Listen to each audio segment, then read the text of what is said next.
Hey Rebel Rouser, I'm Alan Voivod, and this is Star Wars 7x7. So today we are continuing our series of deep dives into the Last Jedi novelization by Jason Frey, picking out all these little tidbits and details and things that would otherwise enhance your viewing of the Last Jedi when you actually watch the video version thereof. But all of these little extra things that flesh out the story that are in the Last Jedi novelization, these are the kind of things that I want to share here with you. And today we're going to be talking about Rose and Poe and Finn and the interactions that the three of them have before Rose and Finn head off to Canto Bight. Now, most of what you saw in the movie is what the experience is like in the Last Jedi novelization. However, there are a couple of key facts that are not included in the movie. For example, the fact that Rose is the one to figure out exactly how the tracking through hyperspace works. She's the one who comes up with the possibility of a static hyperspace field generator, which is exactly what's referenced in, it's either the Incredible Cross-Sections or the Visual Dictionary. I think it might be in both of them, actually.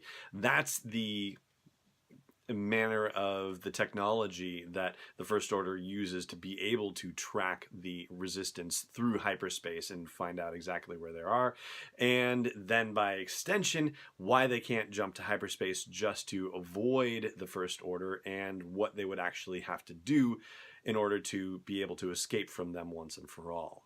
And I have to say, one of the things that bugged me a little bit about Finn in The Last Jedi was that scene where he and Rose are there to explain the plan to Poe, and Finn keeps interrupting her and telling Poe what the plan is going to be, like it was his plan.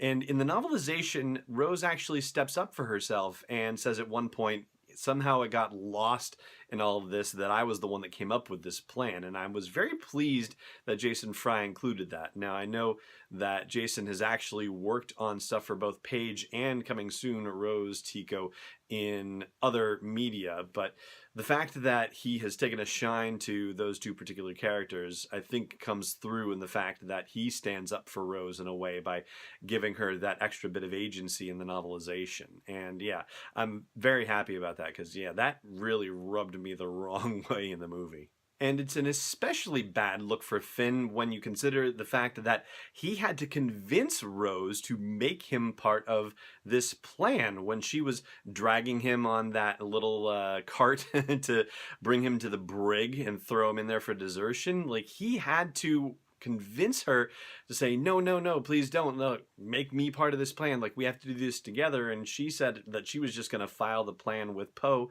and let him decide what he was going to do with it. But he had to beg Rose to make him part of it and not throw him in the brig. And she just kind of said, I don't know why I'm doing this, but I'm going to do it. And so brought him along, and he rewarded her by running roughshod over her in the meeting with Poe. So yeah, not a fan of Finn's over that whole situation. And speaking of convincing, Finn has to be convinced very aggressively by both Poe and Rose to leave the beacon at the Resistance fleet with Poe. You know, the beacon that is supposed to tell Rey where to find the Resistance so she can come back.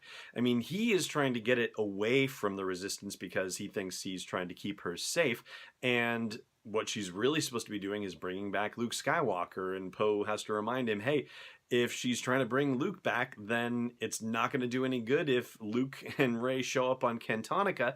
You know, the fleet needs them back at the Resistance fleet. So he reluctantly gives up the beacon, but yeah, again, not making the best decisions. And Rose is actually getting a little sick of the whole Rey business because Finn is talking about her a lot, and you get a little bit of the narrative and the thought process going on inside Rose's head, and she's kind of sick and tired of Finn talking about this Rey person all the time. So that adds a bit of complexity to Rose's character because first she's starstruck by Finn, and then she's kind of disgusted with him because he's trying to escape and become a deserter, to then him wanting to volunteer to work on this plan. But then again, he seems to be all hung up over this gal Rey that she has no idea who that is. And so yeah, she's trying to figure out what is going on with Finn and also what her place in this whole thing is. So I do think that Jason Frey's oh, how shall I put it? His affinity for Rose is definitely shining through in this point, and she's becoming a very interesting character. Not that she wasn't in The Last Jedi, but she's definitely getting more depth and complexity in the novelization. And that right there is going to do it for what we're talking about here in the meat of today's episode. Over on the audio version of the podcast at sw7x7.com/iTunes, I'll do a little bit more about the scene with Maz Kanata and how that gets stretched out a bit. And you can check that out at sw7x7.com/iTunes or wherever you like to listen to podcasts. But for now, it just remains for me to say thank you so much for watching, and may the Force be with you wherever in the world you may be.